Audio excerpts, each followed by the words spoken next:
அன்பான தேவனுடைய பிள்ளைகளே, நம் அருமை ஆண்டவரும் இரட்சகருமாகிய இயேசு கிறிஸ்துவின் இன்ப இனிய நாமத்தில் உங்கள் யாவரையும் வாழ்த்துகிறேன். கர்த்தர் பெரியவர். இந்த நாள் உங்களுக்கு ஆசீர்வாதமான நாள். ஒரு வருடம் 2024 கடந்து 2024 தொடங்கினது முதல் எத்தனையோ மேடு பள்ளங்களை கடந்து தேவன் உங்களை ஆசீர்வாதமாக்கி ஒரு புதிய வருஷத்துக்குள்ளே கொண்டு வந்து விட்டார். இந்த புதிய ஆண்டுக்கு தேவன் ஒரு தலைப்பை கொடுத்திருக்கிறார். அது ஜெயத்தின் ஆண்டு.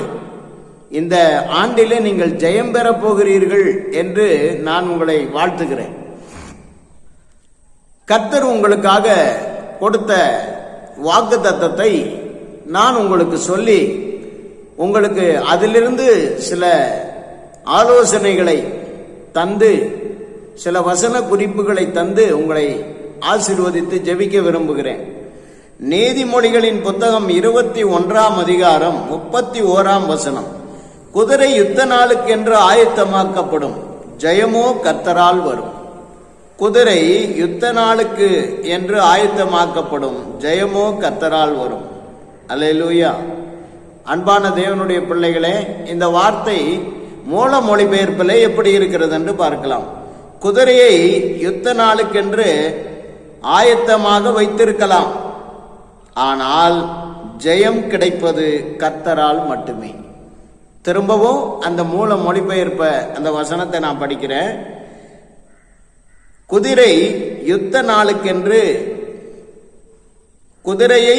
நாளுக்கென்று ஆயத்தமாக வைத்திருக்கலாம், ஆனால் ஜெயம் கிடைப்பது கர்த்தரால் மட்டுமே. இந்த வார்த்தையை பாருங்க. நீங்க எதுக்கெல்லாம் ஆயத்தமாகி கொண்டிருக்கிறீர்கள் என்பது ரொம்ப முக்கியமானது. ஒரு பரீட்சை எழுத பிள்ளைகள் ஆயத்தமாகி கொண்டிருக்கலாம், அல்லது ஒரு நல்ல ஒரு தொழிலை தொடங்க எல்லாவற்றையும் ஆயத்தப்படுத்தி கொண்டிருக்கலாம், அல்லது ஒரு சபையை கட்ட, அல்லது ஒரு ஊழியத்தை தொடங்க, அல்லது ஒரு நிகழ்ச்சியை நடத்த எல்லாவற்றையும் ஆயத்தப்படுத்தி கொண்டிருக்கலாம். உங்களுடைய ஆயத்தம் எல்லாம் சரி, எல்லாம் குதிரை என்று சொல்லப்பட்டிருக்கிற. குதிரை என்றால் நம்முடைய சுயம், நம்முடைய மாமிசம், நம்முடைய செயல்பாடு, அறிவு, ஞானம், நம்முடைய புத்தி, நம்முடைய திறமைகள், நம்முடைய பலன், நம்முடைய பணம், பொருள், இதெல்லாம் குதிரையாக இருக்கிறது. இவைகளெல்லாம் நாம் ஆயத்தப்படுத்தி கொண்டிருக்கிறோம். ஏன்னா ஒரு காரியத்தை செய்ய போறோம், ஒரு நல்ல விஷயத்தை நாம் ஆயத்தப்படுத்தி செய்து முடிக்கணும்னு எல்லாவற்றுக்கும் நம்ம என்ன செய்து கொண்டிருக்கிறோம், ஆலோசனை பண்ணி எதற்கு எந்தெந்த தேவைகள், எப்படி பண்ணணும், யாரெல்லாம் அதில் வரவழைக்கணும், எப்படி பண்ணணும், எந்தெந்த காரியங்களை எப்படியெல்லாம் செட் பண்ணணும், எந்த இடத்தை ஆயத்தப்படுத்தணும் என்று எல்லாவற்றையும் நீங்கள் சரி ரெடி பண்ணி கொண்டிருக்கலாம். இதெல்லாம் குதிரைகள் என்று சொல்லப்பட்டிருக்கிறது. ஆனால் ஜெயம் கிடைப்பது கர்த்தரால் மட்டுமே. பாருங்க, இந்த உலகத்தில் நமக்கு முயற்சிகளை மாத்திரம் நம்பி நம்ம வாழ்க்கையை நடத்தி விடக்கூடாது. நம்மை நடத்துகிற நம்முடைய ஆண்டவர் நமக்கு ஜெயம் தந்தால் ஒழிய நமக்கு எதுலையுமே வெற்றி கிடைக்காது. எந்த ஒரு விஷயத்தையும் நாம் வெற்றியா முடிக்க முடியாது. எனவே நீங்க என்ன செய்யணும்னா, தேவனை சார்ந்து கொள்ளுங்கள். ஆண்டவரே, நான் இதை ஆயத்தப்படுத்தி இருக்கிறேன், என் குதிரை யுத்த நாளுக்கு ஆயத்தமாக இருக்கு. ஆண்டவரே, ஒரு பெரிய போராட்டத்தை நான் ஜெயிக்க வேண்டும், எனக்கு எதிராக இருக்கிற வழக்குகளிலே எனக்கு ஜெயம் கிடைக்க வேண்டும் என்று உங்களுக்கு இருக்கிற எல்லாவித திறமைகளுக்கு மேல கர்த்தரை முன்வைத்து நீங்க ஜெபித்து கொண்டிருப்பீர்கள் என்றால் இந்த ஆண்டு முழுக்க கர்த்தரிடத்திலிருந்து ஜெயம் வந்து கொண்டே இருக்கும். ஆமென். அன்பான தேவனுடைய பிள்ளைகளே, நீங்க ஜெயிக்க வேண்டிய ஒரு 6 காரியத்தை நான் வசன குறிப்புகளில் இருந்து உங்களுக்கு சொல்லி உங்களை உற்சாகப்படுத்த விரும்புகிறேன். முதலாவது 1 யோவான் 5 அதிகாரம் 4 வசனத்துல தேவனால் பிறந்ததெல்லாம் உலகத்தை ஜெயிக்கும் என்று எழுதப்பட்டிருக்கிறது. நம்முடைய விசுவாசமே உலகத்தை ஜெயிக்கிற ஜெயம் என்று எழுதப்பட்டிருக்கு.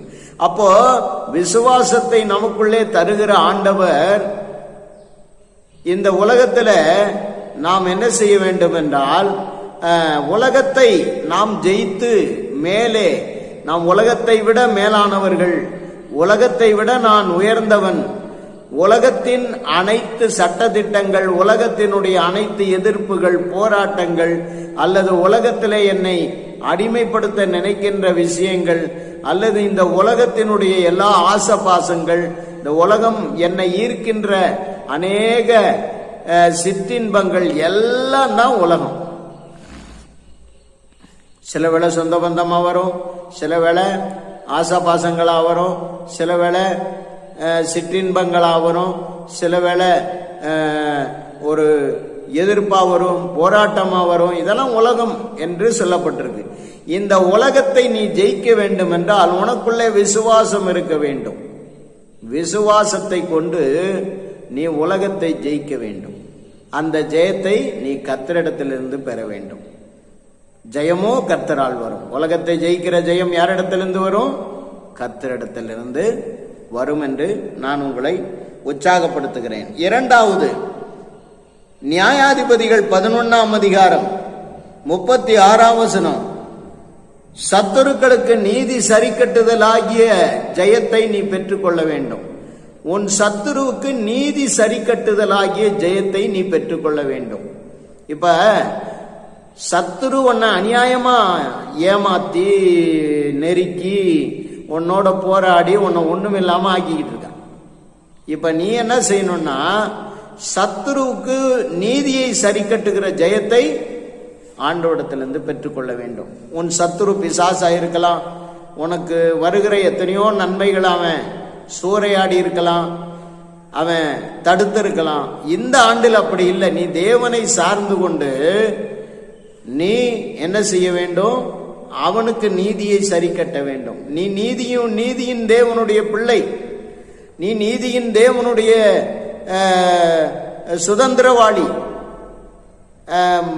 புத்திர சுவீகாரம் பெற்றவன், அப்பா பிதாவே என்று நாம் அழைக்கின்றோம். அப்படிப்பட்ட ஒரு மகிமையான ஆண்டவருடைய பிள்ளையாய் இருக்கிற நீ இந்த ஆண்டில ஜெயம் பெற வேண்டும் என்றால் நீ என்ன செய்ய வேண்டும்? சத்துருவுக்கு நீதியை சரி கட்டுவதற்கு ஆயத்தமாகணும். ஆயத்தமாகி தேவன் பேரில் உன் நம்பிக்கையை வைத்து அவரை கொண்டு நீ சத்துருவை ஜெயிக்க வேண்டும். இந்த ஆண்டுல சத்துருவிடத்திலிருந்து உனக்கு ஆண்டவர் ஜெயம் தருவார். அடுத்தது நான் சொல்லுகிறேன், மூன்றாவது காரியம். தானியேலின் புத்தகம் 6ஆம் அதிகாரம் 28ஆம் வசனம். அந்த பாபிலோன் தேசத்துல தானியேல் குடியிருக்கிறார். அப்போ கோரேசி என்பவன் ஒரு புறஜாதி ராஜா, அவனும் ஆளுகிறான். அடுத்தது அந்த இன்னொரு ராஜா ஆளுகிறான். அவனுடைய 2 ராஜாக்களும் புறஜாதிகள், தேவனுக்கு விரோதமானவர்கள், தேவனுக்கு பயம் இல்லாதவர்கள். அப்படிப்பட்ட அந்த ஆட்சி காலங்களிலே தானியேலின் காரியம் ஜெயமாயிருந்தது என்று எழுதப்பட்டிருக்கிறது. அப்போ உங்க வாழ்க்கையில யார் எப்படி ஆண்டாலும், எவ்வளவு மத எதிர்ப்புகள், போராட்டங்கள், பிரச்சனைகள், சூழ்நிலைகள் எல்லாம் வித்தியாசமாய் இருந்தாலும், உனக்கு எதிராக எழும்புகிறவர்களின் கூட்டம் கடுமையாய் இருந்தாலும், இப்ப நான் உங்களுக்கு சொல்றேன், ஜெயமோ கர்த்தரால் வரும். உங்க காரியங்கள் எல்லாமே ஜெயமா இருக்கும். எவன் எவ்வளவு எதிர்ப்பு தெரிவித்தாலும் சரி, யாருடைய எதிர்ப்புக்கு நீங்க அஞ்ச வேண்டிய அவசியம் இல்லை. ஏனென்றால் ஆண்டவர் உங்களோடு இருக்கிறதுனால உங்க காரியமெல்லாம் ஜெயமா முடியும்.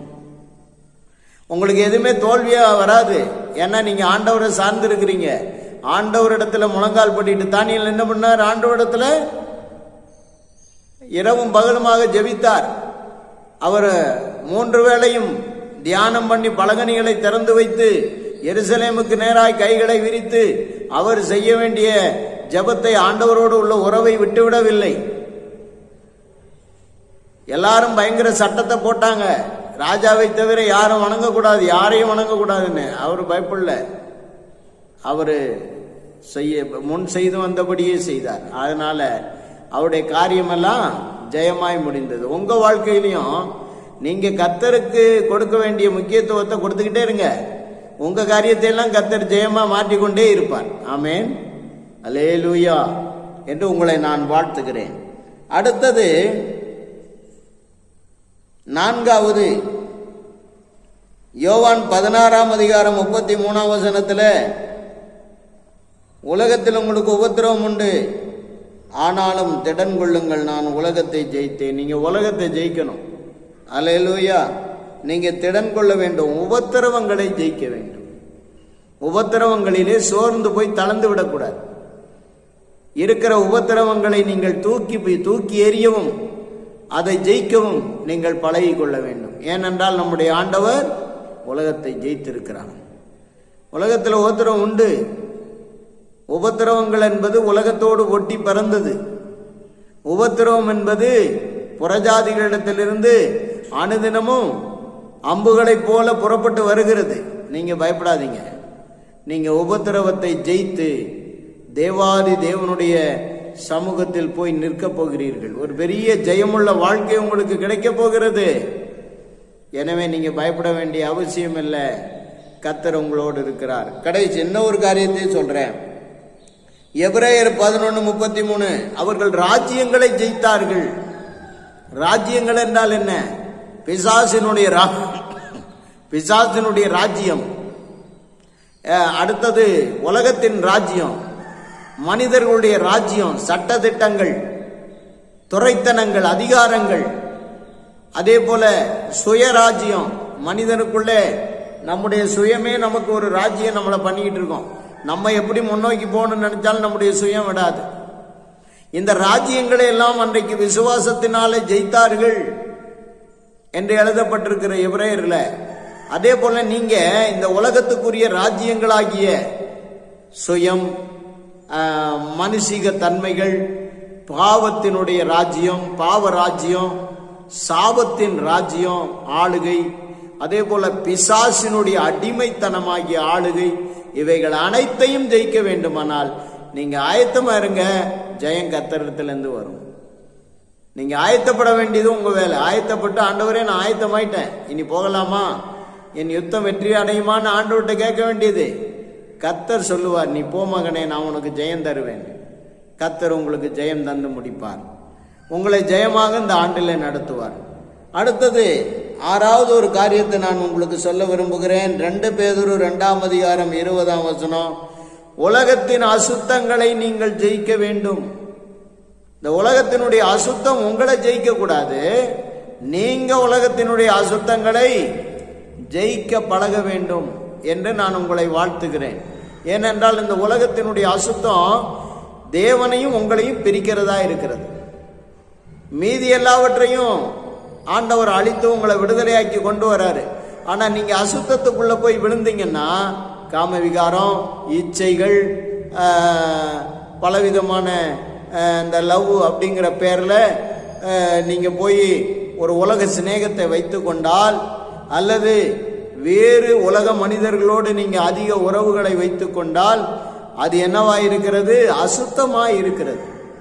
விக்கிரகாராதனை, வேசித்தனம், குடிவெறி, போதை பழக்க வழக்கங்கள், கெட்ட வார்த்தைகள், கெட்டத்தனமான சண்டைகள், கலகங்கள், குழப்பங்கள், என்ன விக்கிரக ஆராதனை, இதெல்லாம் அசுத்தமானவை. இந்த உலகத்தின் அசுத்தங்களை எல்லாம் நீங்கள் வென்று தேவனுக்கு முன்பாக ஒரு ஜெயமுள்ள வாழ்க்கை வாழ உங்களை வாழ்த்துகிறேன்.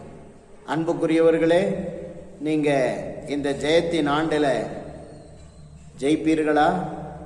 இப்பொழுது சொன்ன காரியங்களை எல்லாம் ஜெயித்து நீங்கள் ஒரு ஜெயமுள்ள வாழ்க்கை வாழ உங்களை அர்ப்பணிப்பீர்களா? உங்களுக்காக நான் ஜெபிக்கிறேன். நான் உங்கள் பாஸ்டர் அருண் எபினேசன், கேட்டவரம்பாளையம் FGPC ஜெப வீடு. இந்த 2025 வாழ்த்துக்களை உங்களுக்கு நான் தெரிவித்துக் கொள்கிறேன். உங்களுக்காக ஜெபிக்கிறேன். அன்பான தேவனே, இந்த நேரத்தில் இந்த செய்தியை கேட்ட ஒவ்வொருவரையும் நீர் ஜெயத்துக்கு நேராய் வழி நடத்தும். இவர்கள் யுத்த நாளுக்கென்று ஆயத்தமாகட்டும். ஆயத்தமாகி கர்த்தரிடத்திலிருந்து வருகிற ஜெயத்துக்காக காத்திருந்து ஜெயத்தை பெற்றுக்கொள்ளட்டும். நம்முடைய பிள்ளைகளுக்கு எதிராக இருக்கின்ற எல்லா விதமான தோல்விகளையும், எல்லா விதமான எதிர்ப்புகளையும், போராட்டங்களையும், எல்லா விதமான அசுத்தங்களையும், உலகத்தையும் உடைய பிள்ளைகள் வென்று தேவாதி தேவனுடைய நன்மைகளை ஆண்டவரிடத்திலிருந்து பெற்றுக்கொண்டு மகிழ்ச்சியோடு வாழ உதவி செய்யும். இதை பார்க்கிற ஒவ்வொருவர் மேலும் ஆண்டவருடைய கிருபையும் தயவும் உண்டாகட்டும். ஆண்டவரே, நீ நல்லவர், நீ நல்லவன், நீ ஜெயம் கொடுக்கிற தேவன், நீர் சொன்னதை செய்கிற தேவன், நீர் உண்மை உள்ள தேவன், நீர் வாக்குத்தத்தங்களில் உண்மை உள்ளவர் என்று எழுதியிருக்கிறது. ஜெயம் கொடுக்கிற தேவனே, உடைய பிள்ளைகளுக்கு ஜெயத்தை அனுப்பும்.